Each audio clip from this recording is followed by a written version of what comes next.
जो कुरुक्षेत्र की धरती पे आकर हमारा सम्मान किया गया है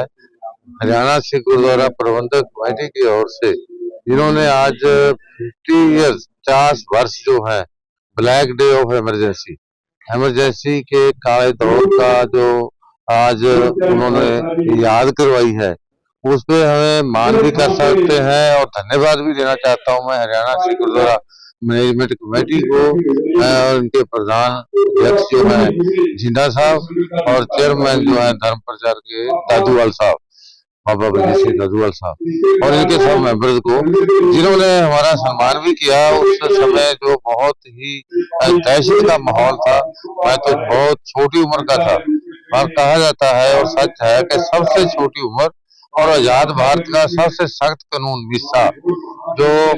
25 वर्ष आजाद मुल्क का जो संविधान लागू हुआ 1950 में, उसके बाद हमारे छीनने के अधिकार फंडामेंटल राइट्स उनको छीन लिया गया। वो सख्त कानून मेरे पे लागू किया गया और 21 महीने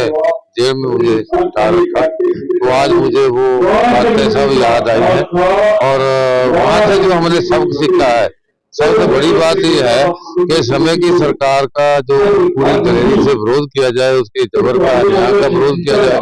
तो लोग उसका सत्कार करते हैं, समाज उसका सत्कार करते हैं। और मैं बड़े विश्वास से कह सकता हूँ कि मैं ना एमएलए, ना वजीर, ना एमपी बन सकता, ना यूएनओ तक जा सकता, देश की सबसे बड़ी सभा पार्लियामेंट में जा सकता,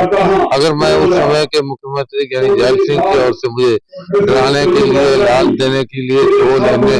इमरजेंसी के पक्ष में लिखने के लिए अगर मैं वहाँ साइन कर देता, तो ये यंग जनरेशन को भी एक प्रेरणा मिलती है कि जो जबर अन्याय का विरोध करता है लोग उसका सत्कार करते हैं। और ये भी एक मैसेज आता है कि जो पावर्स को सेंट्रलाइज करता है एक दिन पटाखा पड़ता है, और जो पार्टियों के सीनियर नेता होते हैं उनको अपमानित किया जाता है, उनका कोई सत्कार नहीं किया जाता, तो वो पार्टियां खत्म हो जाती है। तो काफी कुछ यहाँ से प्रेरणा मिलती है इमरजेंसी की। विक्रम मजीठिया जी को जो गिरफ्तार किया गया वो सियासी किट करने के लिए है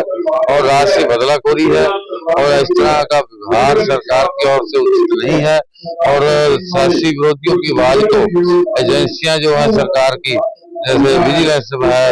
या कोई ईडी है या कोई सीबीआई है, ये जब सरकारें उनको अपने पॉलिटिकल मोटिव के लिए अपने सियासी विरोधियों के विरोध में बढ़ती हैं तो उसका नुकसान होता है, लोकराज का नुकसान होता है। तो ये गिरफ्तारी की हम निंदा करते हैं। सरकार कोई ना कोई ऐसे अपना बहाना बना लेती है। अगर विक्रम मजीठिया के काले कारनामे उनको 3 वर्ष याद नहीं आए, अभी दिखे हैं, तो ये तो सिर्फ पॉलिटिकल मोटिव के लिए सब कुछ किया जा रहा है। दूजा कल सरकार ने बड़ा पोस्टर एसजीपीसी का जो ऑब्जेक्शन है वो सही है और हरियाणा सरकार को मैं निवेदन करना चाहूंगा कि एसजीपीसी का जो ऑब्जेक्शन है उसको ठीक माना जाए और दुरुस्ती कर लेनी चाहिए, क्योंकि बाबा बंदा सिंह बहादुर को हम याद करते हैं, उनके नाम से याद करते हैं और उससे हम गौरव करते हैं। और हमारे गुरु साहिबान की ओर से उनको थापी देकर, प्रेरणा देकर वहाँ नंदेड़ की धरती से भेजा गया था और उन्होंने सरहद फतेह की थी। वैरागी शब्द उन्होंने वैरागी शब्द उसका विरासत का शब्द हुआ है था, मगर उसके बाद जो नाम उनका बाबा बंदा सिंह बहादुर बना तो गुरु साहब ने उसका नाम लिया। तो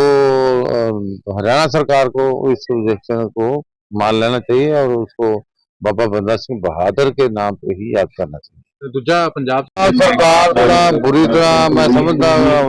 फेल हो चुकी है, उसका ना कोई विजन है, ना उनकी कोई उन्होंने काम किया है। और पिछले कई वर्षों से 3 वर्षों से पंजाब में विकास नाम की तो कोई चीजें है नहीं, वहाँ तो बहुत बुरी तरह पंजाब तो पछड़ गया। देखिए हमारा गठबंधन बड़ी मजबूती से आगे बढ़ रहा है, हम भर्ती कर रहे हैं, एनरोलमेंट हो रही है और अगले महीने जुलाई में हम अपने प्रधान की इलेक्शन करके तो श्रोमणी अकाली दल को एक मजबूत पार्टी की ओर से लेकर आएंगे। जैसा श्रोमणी अकाली दल का एक दबका होता था देश की राजनीति में, सत्कार होता था,